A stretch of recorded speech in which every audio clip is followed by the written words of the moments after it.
સહારા India પરિવાર અને સુબ્રતો રોયને તો આપણે સૌ ઓળખીએ જ છે.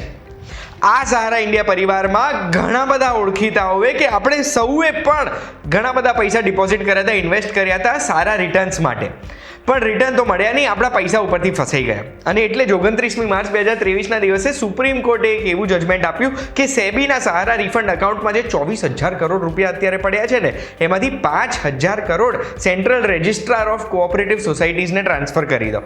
આ પૈસા કોઓપરેટિવ સોસાયટીનું સેન્ટ્રલ રજિસ્ટ્રાર છે એ ટ્રાન્સફર કરશે એ દરેક ડિપોઝિટરને. જે ડિપોઝિટર સ્ક્રીન ઉપર દેખાય છે, 4માંથી કોઈ પણ એક કોઓપરેટિવ સોસાયટીમાં પ્રૂફ બતાડી શકે કે એમણે પૈસા ઇન્વેસ્ટ કરેલા છે, અને એ ડિપોઝિટ કરેલી રકમ રિફંડ કરવા માટે સુપ્રીમ કોર્ટે 9 મહિનાનો ટાઈમ આપ્યો છે. એટલે માર્ચમાં આ ઓર્ડર આપ્યો હતો, એટલે 31મી ડિસેમ્બર 2023 સુધીનો જ સમય છે.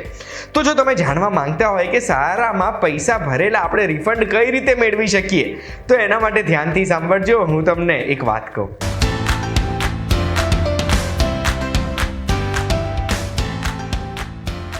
એક વાત કહું, આપનું સ્વાગત છે. મારું નામ છે ગુંજ ઠક્કર.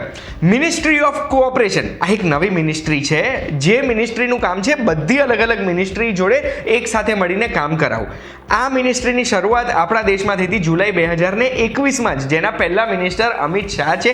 એ અમિત શાહે અનાઉન્સ કર્યું કે 9 અલગ અલગ એજન્સીઓએ સહારાના અલગ અલગ અસેટ્સ સીઝ કર્યા છે અને કેપ્ચર કર્યા છે, અને એની રકમ કુલ 24-25 હજાર કરોડ રૂપિયાની છે. અને આ જે મિનિસ્ટ્રી ઓફ કોઓપરેશન અલગ અલગ એજન્સીના સહયોગથી સુપ્રીમ કોર્ટમાં આ કેસ પ્રેઝન્ટ કર્યો. તો સુપ્રીમ કોર્ટે આદેશ આપ્યો છે માર્ચ મહિનામાં 2023માં કે 9 મહિનાની અંદર જેટલા ડિપોઝિટર્સ પ્રૂફ આપી શકે એમને પોતાના પૈસા પાછા આપી દો. ડિપોઝિટર્સને પૈસા લેવાની જરૂરત છે, અને એના માટેના જ પોર્ટલની શરૂઆત કરી 4 ઓગસ્ટ 2023ના દિવસે મિનિસ્ટર ઓફ કોઓપરેશન અમિત શાહજીએ.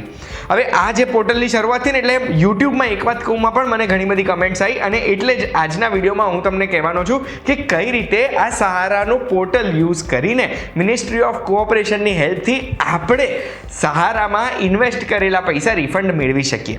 તો હવે સૌથી પહેલાં સૌથી ઇમ્પોર્ટન્ટ વાત, કયા ઇન્વેસ્ટર્સને પૈસા પાછા મળી શકશે?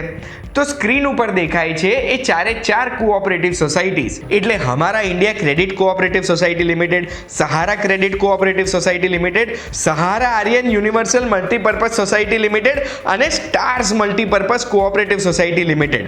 આ 4 સોસાયટીમાં જો તમે ઇન્વેસ્ટ કરેલું છે તો પછી તમારી જોડે આટલે પ્રૂફની રિક્વાયરમેન્ટ જોઈશે તમારું રિફંડ ક્લેમ કરવા માટે. સૌથી પહેલાં તમારે એક આધાર કાર્ડ જોઈશે જે તમારા રજિસ્ટર્ડ ફોન નંબર જોડે કનેક્ટેડ હોય. એ ફોન નંબરનું એક્સેસ તમારે જોઈશે. જે ફોન નંબર જોડે તમારું આધાર લિંક્ડ છે એ જ ફોન નંબર સાથે તમારું બેંક અકાઉન્ટ પણ લિંક્ડ જોઈશે. એટલું જ નહીં, તમારો ડિપોઝિટર નંબર કે અકાઉન્ટ નંબર જોઈશે કે તમે આ ક્રેડિટ સોસાયટી લિમિટેડમાં કેટલા પૈસા કયા નંબર હેઠળ ડિપોઝિટ કર્યા છે એનું એક ડિપોઝિટ સર્ટિફિકેટ જોઈશે. અને જો તમારા ક્લેમની રકમ 50,000 રૂપિયાથી વધારે છે તો એવા સંજોગોમાં તમારું પેન કાર્ડ પણ જોઈશે.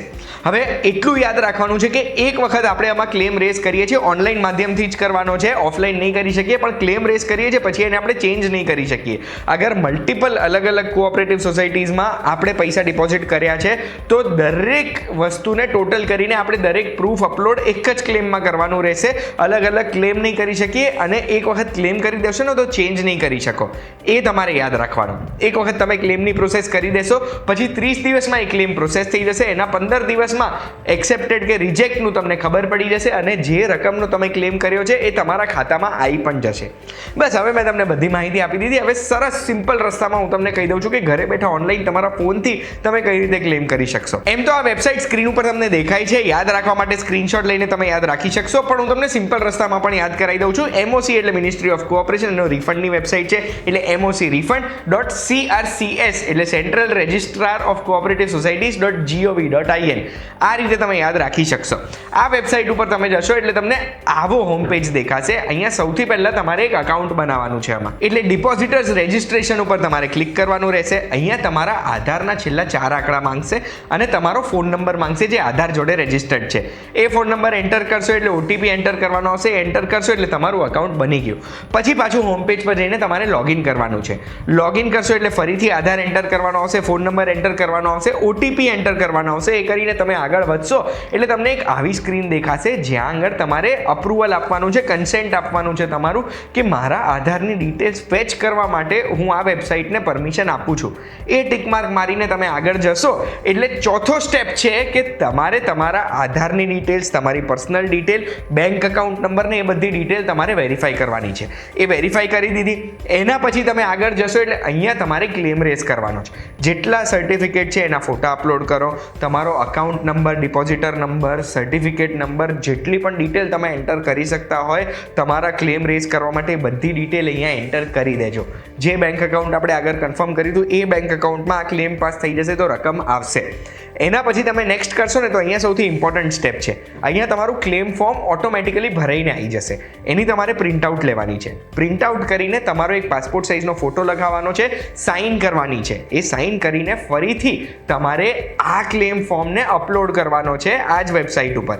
એક વખત તમે આ ક્લેમ ફોર્મ અપલોડ કરી દેશો એટલે તમારા ક્લેમનો એક એકનોલેજમેન્ટ નંબર તમને દેખાશે કે તમારો ક્લેમ સબમિટ થઈ ગયો છે. બસ એના પછી આવનારા 45 દિવસમાં તમારો ક્લેમ પાસ થયો છે કે રિજેક્ટ થયો છે એની ડિટેલ તમને તમારા કોન્ટેક્ટ નંબર ઉપર આવી જશે અને એના પછી સીધા પૈસા તમારા બેંક એકાઉન્ટમાં ડાયરેક્ટ ટ્રાન્સફર થઈ જશે અગર તમારો ક્લેમ પાસ થઈ ગયો છે તો.